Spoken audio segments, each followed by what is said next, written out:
Question about Chinle Wash. It dries? Yeah, it doesn't run, the one that goes through the Canyon de Chelly does not run continuously. It'll dry out during the summer. Folks will irrigate out of it if they can, if it's deep enough where their farm is, but it's really, it's not very deep. When I walked through it, it's about a foot deep. Yeah, in many places. I went through it, so it looked like it was pretty substantial. But the question I have is, and it hasn't been addressed in any of these talks, and that is the role of riparian vegetation, especially exotic vegetation like salt cedar. When I was there, they were just starting a program of cutting the salt cedar, which basically ETs like crazy, just transpires. Do you see that as a problem in these washes, because it's just eating free water that could be used? What's your comment on that? Well, when I was down there too, I asked what was going on. They were continuing that project down in Canyon de Chelly, trying to get rid of the salt cedars, and there is quite a bit. There are some other places too, and even if it's not exotic, just the vegetation that's growing around the wash or the canals and things like that. And I know I've talked to other groups, not necessarily on the Navajo, but other groups where I talked about efficiencies in their canals, and I said, well, if we want to, we could line these canals, and then you wouldn't have the water leaking out. And I said, of course, that means the trees that grow on the side would die away too. And they said, well, wait a minute, we kind of like those trees. And I said, well, they're using your water up. And they said, yeah, but the trees attract the birds, and the birds are one of the reasons why we came out here. And it's kind of a quality of life thing, Ed. I mean, yeah, we want efficient irrigation systems, but we also love the beauty of the shrubbery, that the environment that surrounds some of these irrigation ditches. So it's kind of a give and take. It's a little bit hard, but you're right. For the exotic species, definitely there's some work. I don't know if anyone else has a comment. Currently on Hopi, we do have tamarask beetles. They arrived about 2 years ago, coming down from Utah. These will start to affect the wash systems. To physically, manually go in and try to take that stuff out is very cost prohibitive. You'd have to hire a huge labor force to do that and use a lot of chemicals probably.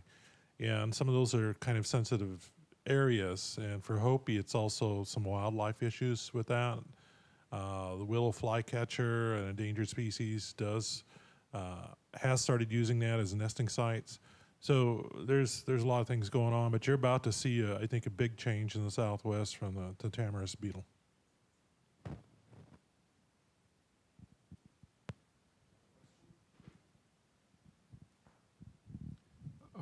For the last speaker, when you replaced the surface systems with drip irrigation systems, what sort of efficiencies did you realize, either at field level or overall? Did you try to measure?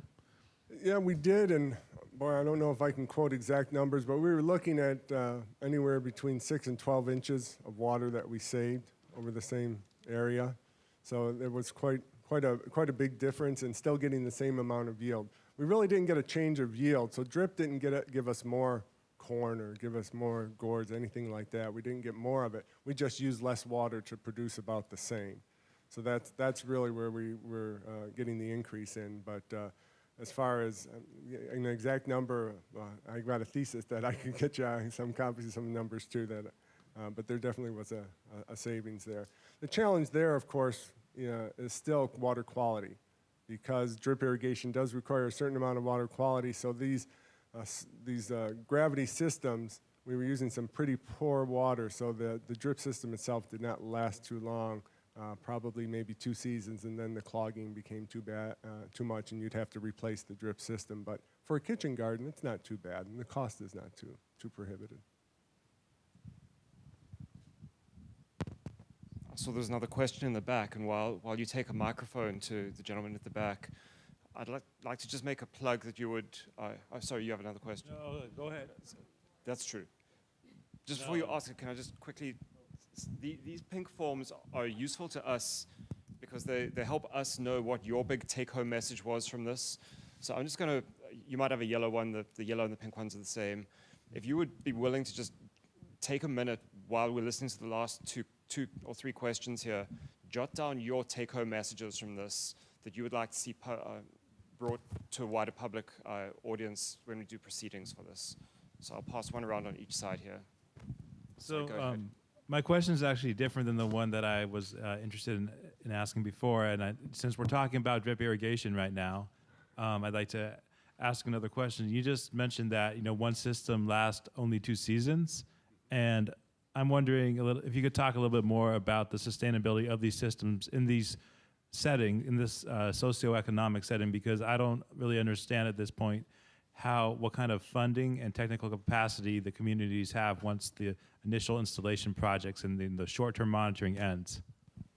Well, the systems that we had and that we had purchased cost about, I want to say $32 or something like that. They came from Chapin, which is now, I think Chapin was bought out by Jane Irrigation, but it's a system that's been used overseas, a lot in Africa and places like that where they don't have necessarily power for pumps, and so we kind of adapted those systems here.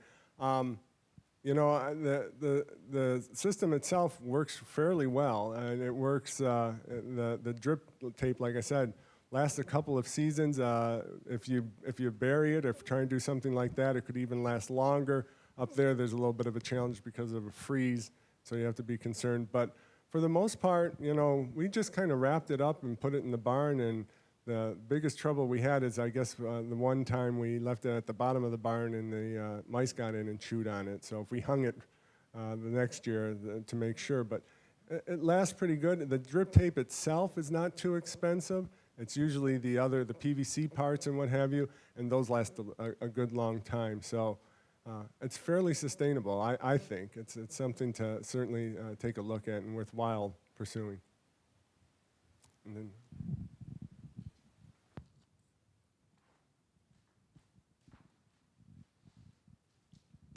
thanks for the session. I'm curious about what I've read on dune mobilization in the Southwest. It sounds quite frightening to read about it. on what mobilization? Oh, We have a local researcher that is doing quite a bit of field work on that area, and her name is Dr. Margaret. He's a Red Steer at the USGS, and she's measuring the rate at which these sand dunes are moving. And there is such a dry spell there that there's not enough moisture to keep the soil stable. And with these large winds, we have huge dust storms across the area. And there's an aerial photo I showed where you can actually see this dust blowing across into the Rocky Mountains. And the Rocky Mountains have actually, you can actually see the brown dust covering the snowpack, and then that changes the albedo and the runoff or the snowmelt. And it's moving so fast, it's actually covering homes. And these homes are, they can be the traditional hogans or the more modern housing developments. And so they've tried to put barriers around those housing developments to prevent the sand dunes from inundating the homes. But for the traditional homes out in the very rural, isolated areas, a lot of times people are just trying to, shovel those sand dune back. But it's a very large problem there on the Navajo Nation. And Dr. Hiza Red Steer is actually trying to do some pilot demonstration projects to try to do some soil stabilization experiments in the area. Just real quick, the dunes on the southwest corner of the Hopi Reservation was pretty close to where Carletta's been working. They've had to re-fence that just in the last few years at least twice. The old fence line gets buried, and then you start getting livestock trespass. That becomes a big issue. So we are seeing some issues. Hopis traditionally would open up an area to farm, and sometimes the soil would blow off and start moving out the edge of the field. Well, they would follow the sand dune. They would plant into the sand dune. In some cases, the fruit trees they planted were also into sand dunes because after a certain depth, there's some moisture in there. So they learned how to make use of that resource.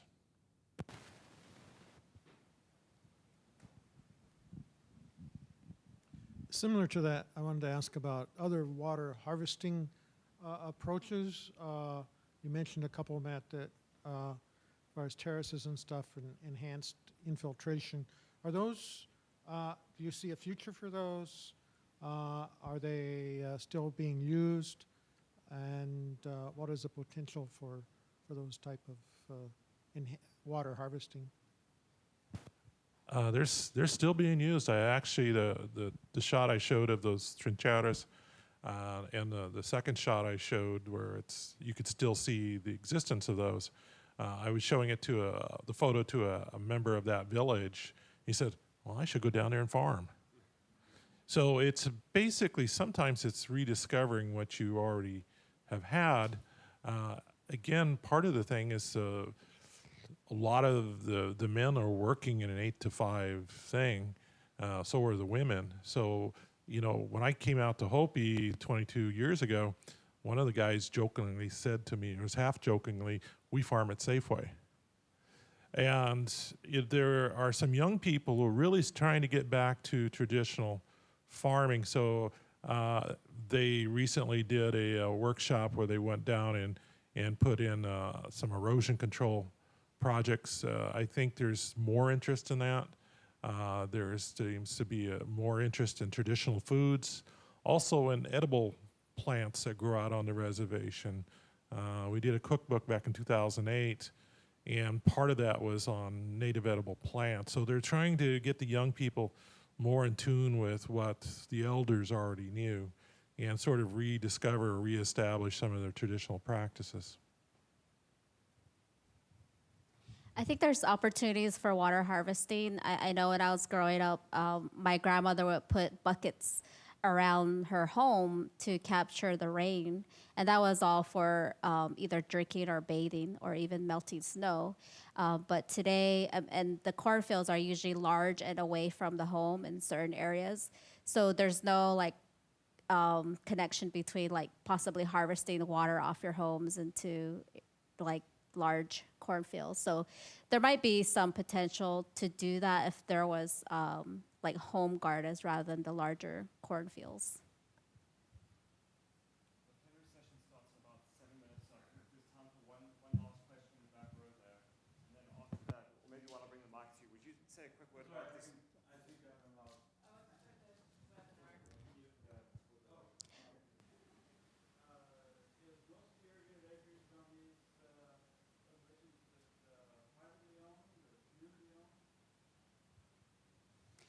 The Navajo Nation, they have both. They have like the large-scale commercial farming, NAPI, Navajo Agricultural Products Industry, where they've obtained water rights from the San Juan River, New Mexico, to do some large-scale commercial farming, and they sell those products like flour and alfalfa and so forth.